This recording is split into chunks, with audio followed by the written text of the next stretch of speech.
In this video, I'll be talking about woods used for playing hickory golf. There are really three main types: drivers, brassies, and spoons. But these clubs can overlap in terms of what lofts they have.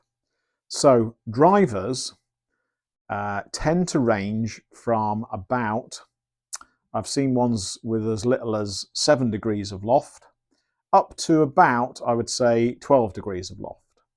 Then you've got brassies, sometimes called brassy spoons, which can be a bit confusing to the novice, which are ranging from about 13 to 16 degrees of loft. And thereafter, you've got spoons. Now, what can be confusing, and I've had this a lot over the years when I've been doing my hickory rental events in the UK, is people will say, which one's the driver? And I say, okay, general rule of thumb is one, it will be the longest club in the bag of clubs that I've provided to you. But two, you will see a strip of animal horn. Sometimes in days past this was referred to the bone, but I can tell you with certainty they weren't made of bone, they were made of horn, typically from the black-face sheep.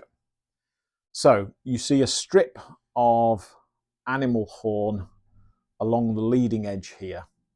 Now, if I just put this club a bit closer to the camera, you will get a good look at it.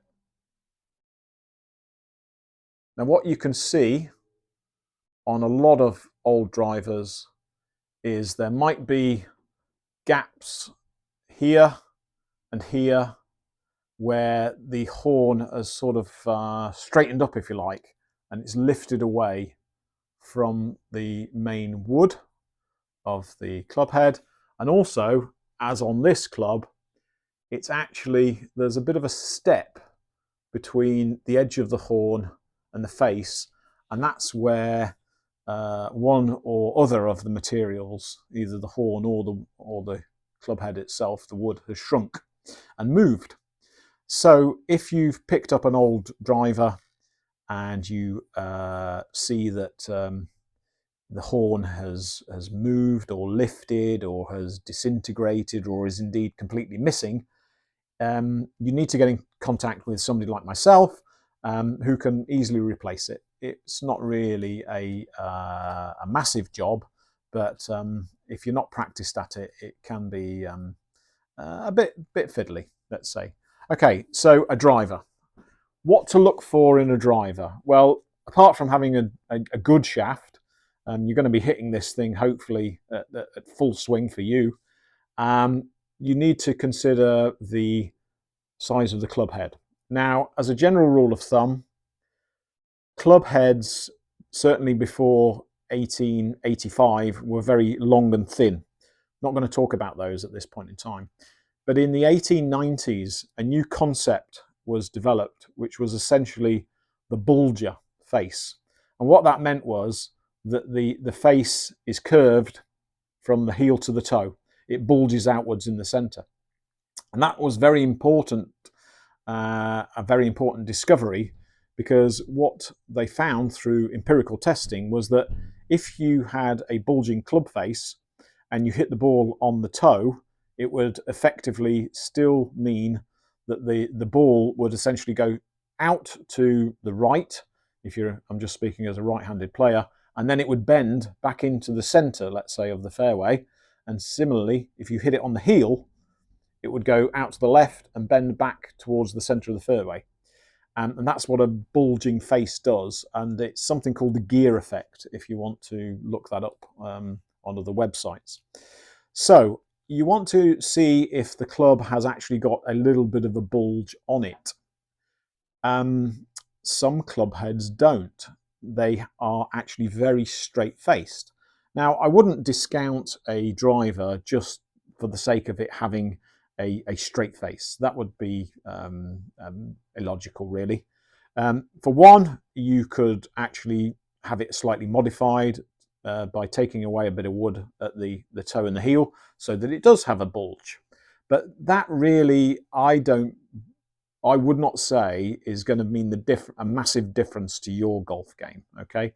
But I would say what you might want to consider if you've got 2 or 3 or more drivers to choose from is just to actually look how big the club head is overall.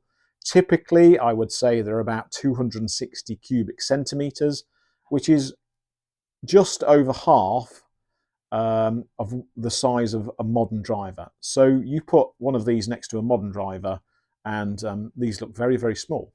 However, if you put a Hickory driver next to a modern 3-wood or a modern 5-wood, they're not actually too dissimilar, okay?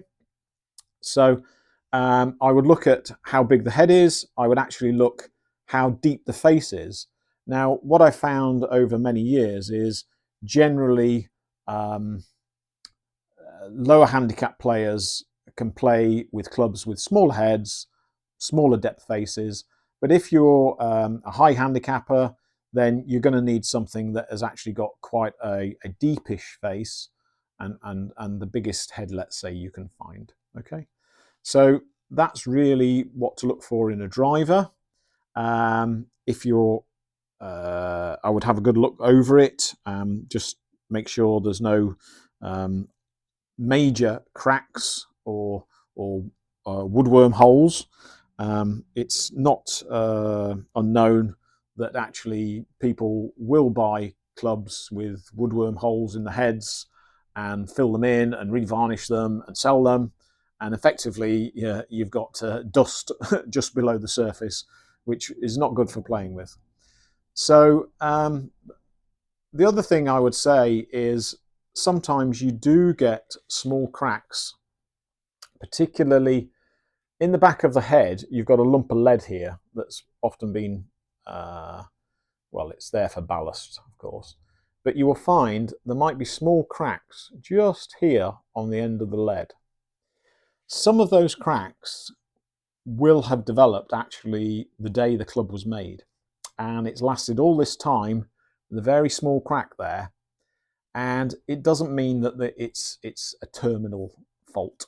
That's where really it's a bit of judgment call that you think, okay, got a tiny crack there. Does it look to have been moving, or is it something that is really going to bother me, for example? The other thing you should look for in any wood is you should look for cracks here in the hosel. And typically there will just be a line there. Now again, if you've bought a wood online and let's say you've paid quite a lot of money for it and you have a think, oh, I must look at that then, and you see a crack there, don't panic, because a large percentage of woods have cracks down that bit of the neck. And if you've bought the club from somebody who restores clubs properly, then actually what they probably have done is they've probably taken out the shaft, they've probably put some modern glue down the head, and actually once it's all bound up with whipping, it's going to be very strong. It should be absolutely fine. Now, the other thing to say is anybody who plays Hickory golf long enough will have a club break on them. It is something that happened a century ago on a relatively, let's say, regular basis. I would say probably, I don't know, once a year, once every 2 years. It's something that if you are actually going to play Hickory golf, you have to accept. Clubs do and will break if you play with them often enough and long enough. That's my personal viewpoint. Okay, so we've talked about drivers for nearly 10 minutes. I'm going to stop this video now and I'll do another one on brassies and I'll do another one on spoons.